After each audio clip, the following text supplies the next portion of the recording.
Where is the money? You know what? The Democrats are holding up the humanitarian aid. If they changed asylum and if they changed loopholes, everything on the border would be perfect. President Trump, in an exclusive interview with NBC's Chuck Todd, blaming the Democrats for the crisis at the border.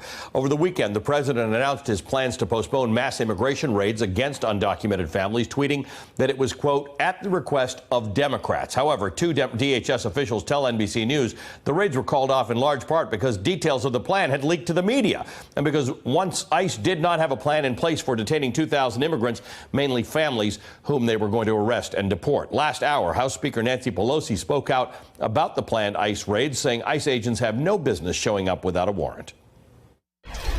If ICE agents don't have a warrant signed by a judge, a person may refuse to open the door to let them in. An administrative order of removal from ICE or immigration authorities is simply not enough. So know your rights, and you all are doing such a great job to make sure people know their rights. Joining me now, former Assistant Director of ICE for the Obama administration, Elliot Williams. He was also the former Deputy Attorney General at the Department of Justice. Elliot, good to see you. Thank you for being with us. You just heard Speaker Pelosi's comments there. What does it mean if ICE shows up at somebody's door with or without a warrant? What do they have the power to do? Well, again, we should be careful here because these are federal officers showing up at a home.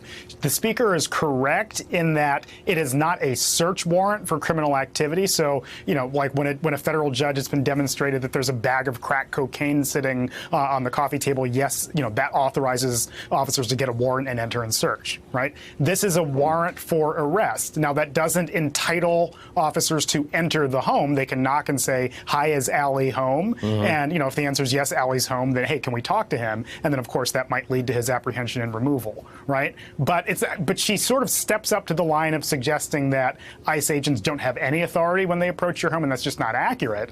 Now, they may not be able to enter, but they could wait across the street for Allie, let's say, whomever else, to come home, and not because you're an immigrant. But, no, it's okay. I get the example. Right? Yeah, but you know, just wait for you to come home or whatever. But it's still a warrant for, you know, the apprehension of someone that a federal officer has, and there are huge costs to being fast and loose and with that. So we should just be careful. Clearly, there were people coming across the southern border before Donald Trump became president. And we know that there have been, at times in recent history, lots of people coming across the southern border. How do you respond to what Donald Trump said to Chuck Todd, that if Democrats had done X, we wouldn't have this problem at all? I mean, it's a great dodge and it's a great deflection in the election season, but we know that for a long time there have been conditions in South and Central America that have led to an influx of people at the border. We know that. We can all agree on it. Now, you can deflect and blame Democrats for it, or you can say that immigration is a complicated, fraught subject, and that we need to come up with comprehensive solutions. That's why this whole, even the tweet about I'm giving Democrats 2 weeks to fix this, puts the Democrats on a fool's errand, because they're not going to solve our immigration crisis between now and the first or second week of July. And so ultimately, I do think this enforcement action they're talking about is going to happen in some form if it truly is a question of if we don't get new laws passed by July 10th or whatever the date is. There are two different narratives about these raids that the president talked about. One is that they weren't in a position to go out. You know, the president talked a couple of weeks ago, or maybe a week ago, about rounding up millions of people, but they weren't really in a position to take these 2,000 people. We have heard remarkable stories about the conditions in which people are being held in detention centers at the border. And then there's the other thing that if there were raids in place, the president telling people who could be on a target list that they're going to start raids on Sunday morning would have an ill effect on the success of that operation. What do you think is really going on here?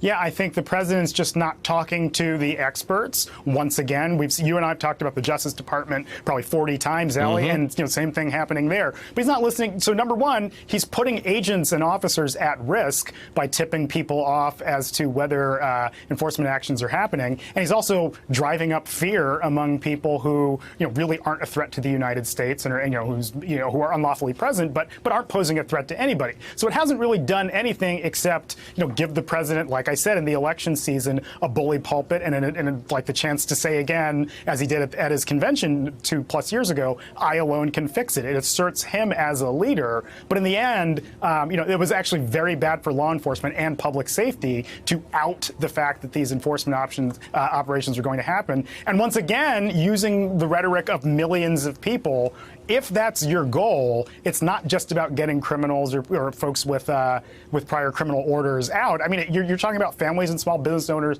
and so on. So it's just a mess that the president has sort of fueled. And I think more conversations with Congress might fix it, but we're just not there anymore.